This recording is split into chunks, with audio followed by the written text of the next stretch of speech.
Europe 1 Soir. 19h, 21h, Pierre de Villeneuve.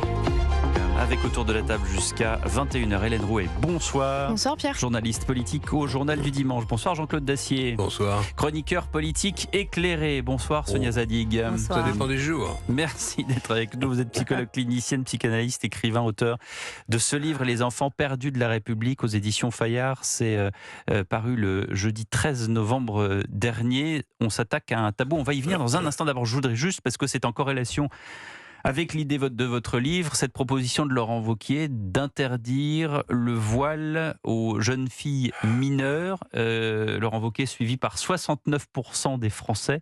D'après un dernier sondage CSA pour Europe 1, le JDD et CNews.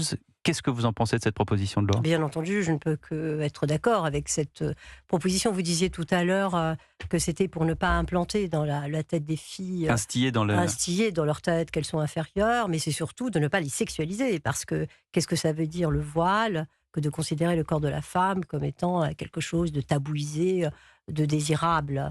Et donc on cache pour protéger ces hommes.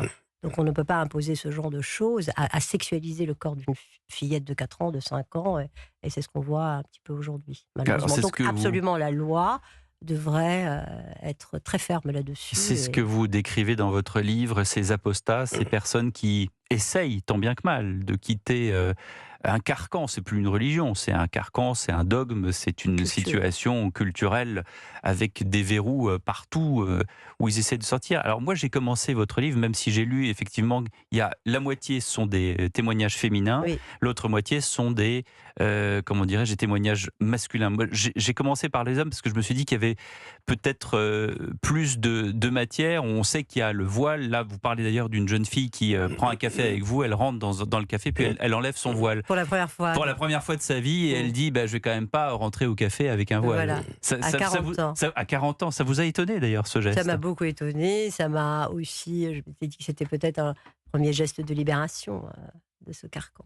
J'ai commencé, je le disais, par des exemples masculins et notamment un jeune homme qui s'appelle Jawad. Il a 23 ans, il est né dans la plus stricte culture islamique, école coranique, cours d'arabe, fréquentation assidue des mosquées. L'abandon de son père a été terrible. Il s'est retrouvé l'homme de la maison à l'âge de 12 ans. Rajel, c'est ça ? On dit l'homme de la maison. Il a zappé la 4e, il a mal tourné vers 15 ans, il s'est retrouvé dans les cages d'escalier, il est devenu dealer. Et finalement, il a gagné beaucoup d'argent en étant dealer. Il y a une question qui est terrible et qui revient dans les questions sociétales qu'on aborde sur Europe 1, c'est quand il dit « Ma mère ne m'a jamais posé de questions sur la provenance des fonds, elle s'en foutait ».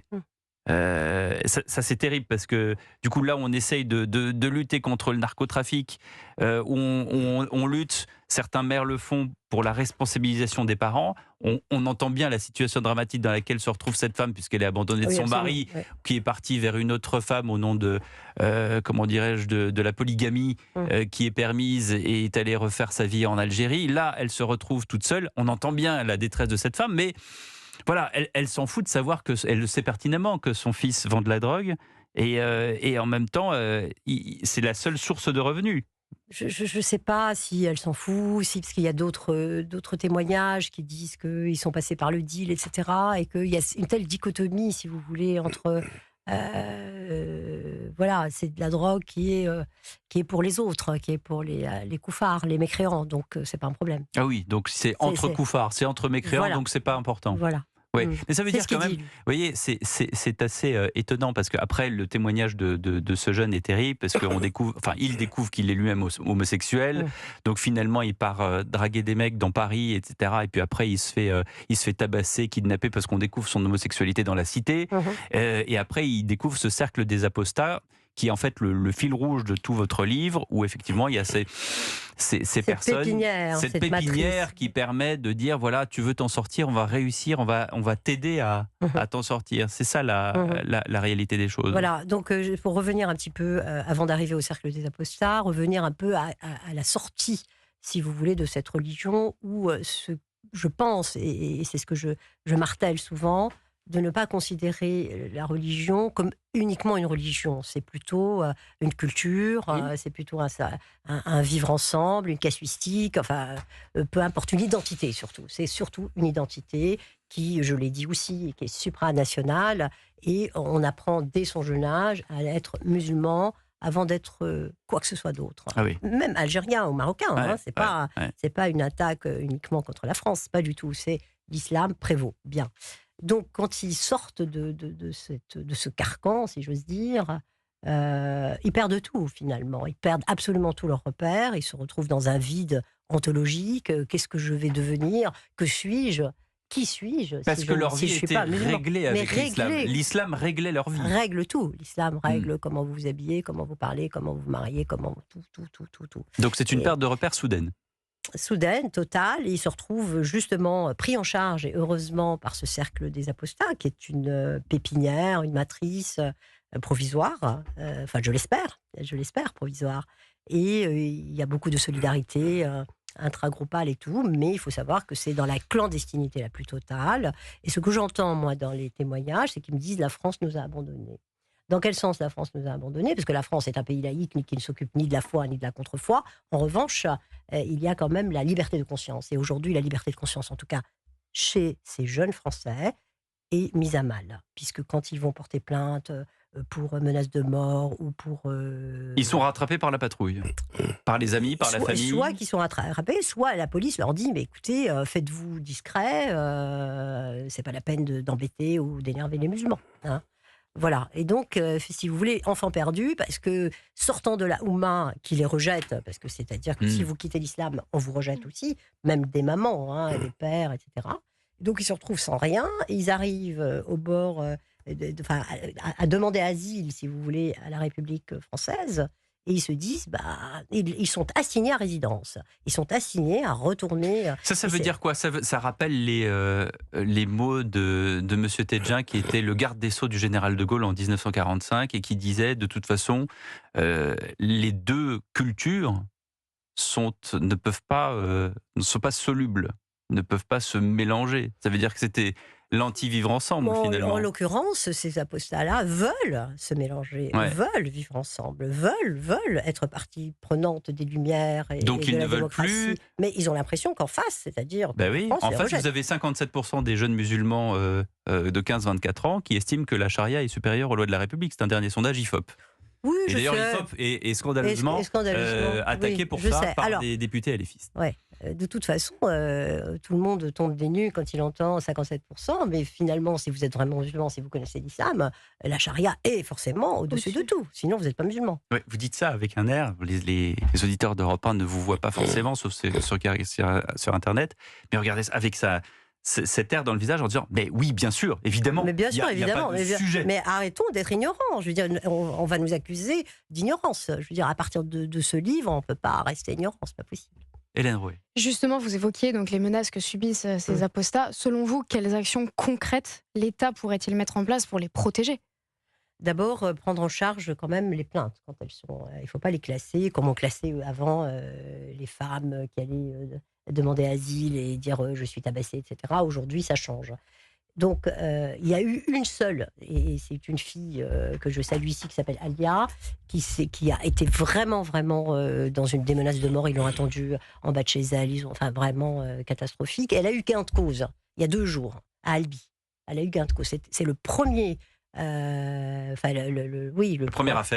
première affaire d'une apostate. Okay. Et heureusement, donc c'est ça et sur un autre volet, je le dis à la fin, il y a aussi, ce sont des enfants de la République, j'entends des adultes, des jeunes adultes, parce qu'ils sont très jeunes, ils ont aussi entre 15 et 24 ans en moyenne. Qui sont très mal, très mal, qui sont en grande dépression. Donc, psychologiquement, c'est une traversée identitaire extrêmement difficile. On ne sort pas comme ça. Mais vous, par votre livre, vous appelez quoi? Vous appelez les autorités françaises à dire il faut faire quelque chose pour ces jeunes? Oui, j'appelle à ce qu'on entende d'abord qu'il existe des gens qui peuvent sortir et qui demandent l'asile, alors qu'ils sont français. Ils demandent à ce qu'on les entende, qu'on puisse les aider, et que, par exemple, il y a une association qui s'appelle le MELP, qui n'ont aucune aide. Là où on balance un pognon de dingue, comme disait l'autre, sur des associations. Voilà. je tairai les noms. Là, peut-être qu'il faut aider ces jeunes hommes, parce qu'ils font ce qu'ils peuvent pour trouver des psys, pour trouver des psychiatres, etc. Oui, j'appelle 10%, entre 10 et 15%.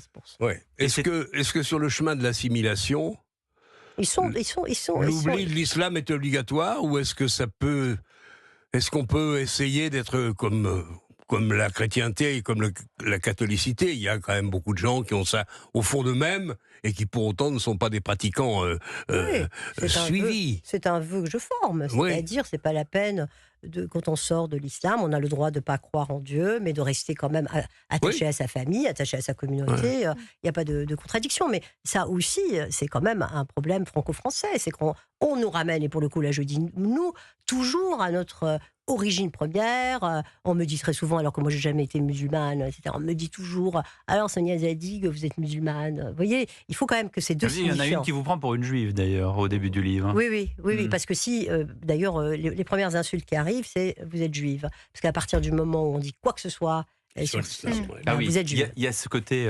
binaire. Très binaire. Très rapidement en fait. Ça c'est étonnant et ça se ressent évidemment dans les slogans anti-Israël, pro-Gaza, etc. Voilà. Hélène Rouet, une dernière question. Est-ce que vous avez un témoignage qui vraiment ressort parmi les autres, qui vous a particulièrement surprise ou bouleversée? Jawad, je crois. C'est celui-là. Celui dont on parlait au début. Il a été, quand ils ont découvert, suivi, quand ils ont découvert son homosexualité, ils l'ont donc mis dans une cave, ils l'ont violé tour à tour, tous les copains. J'ai cru mourir là-bas, vous n'imaginez pas le calvaire que j'ai vécu, j'étais un déchet, un déversoir pour les caïds du quartier.